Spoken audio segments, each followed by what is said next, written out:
The Kapor Center Impact Awards recognize outstanding individuals and organizations that are changing the game around what it means to be included in the tech sector. Please join me and the Kapor Center team in celebrating our 2018 Kapor Center Impact Award honorees. My name is Justin Steele. I live in Oakland, California. I'm a principal at Google.org. I lead a team of 5 people that's responsible for all of Google's philanthropy in the United States, Canada, and Latin America. My name is Idaline Bobet, and I'm from North Philadelphia in a small place called Badlands. I'm the founder of techactivist.org. I'm Monica Ann Arabide. I am the CEO and founder of Maven Youth. We are a national nonprofit that works to inspire an LGBT youth of today who's a consumer of technology to become an innovator of technology. My name is Claire Sherrill. I formerly led computer science in Oakland Unified School District. I still teach one computer science course and serve on a state panel for the implementation of computer science in California. And I work as an investor at a venture capital fund called NEO.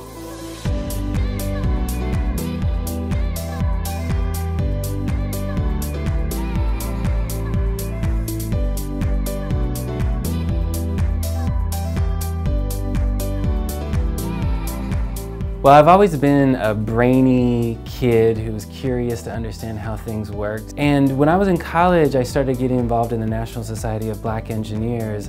And that was an opportunity for me to not only just be studying the fundamental principles of science, but also the principles of social change. We're sleeves up, rolled every day with all of the leaders of the nonprofits who, we like to say are the folks in the field who are closest to the suffering, most proximate to the challenges, really understanding what the community needs and helping translate that to Google so we can figure out how we can best support. We are a small but mighty team, and we give over $200 million in philanthropy around the globe annually. I think in 10 or 15 years, the litmus test for impact will really be reflected in whether I used Google's platform and the opportunity that I've been given to lift up the unsung heroes who are working every single day in the community to lift up the people around them.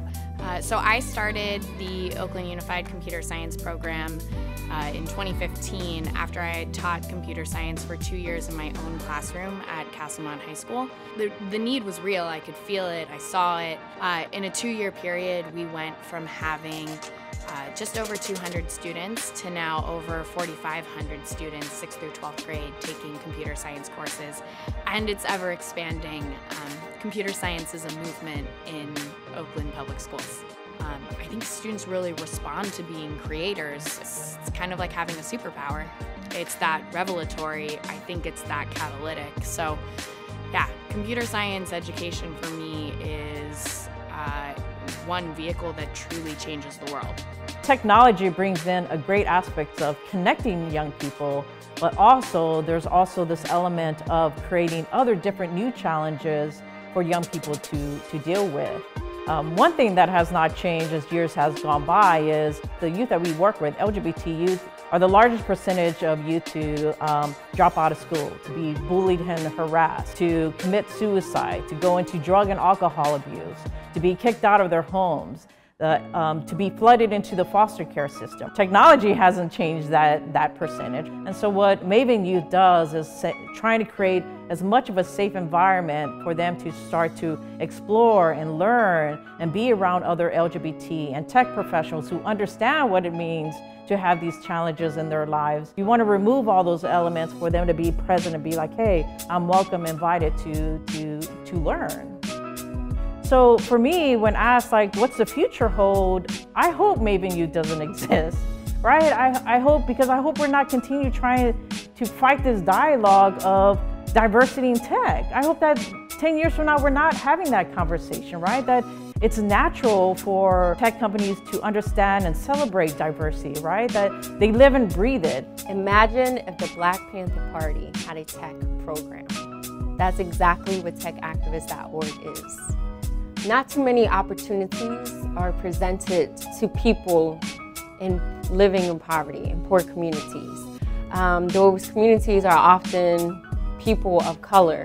And when we're thinking about tech, all you can see is the resources and opportunities that do come to poor communities are often then building a pipeline into Silicon Valley. But what happens to those people who aren't interested in joining a pipeline to climb a corporate ladder, but who's interested in using today's tools to solve today's biggest issues?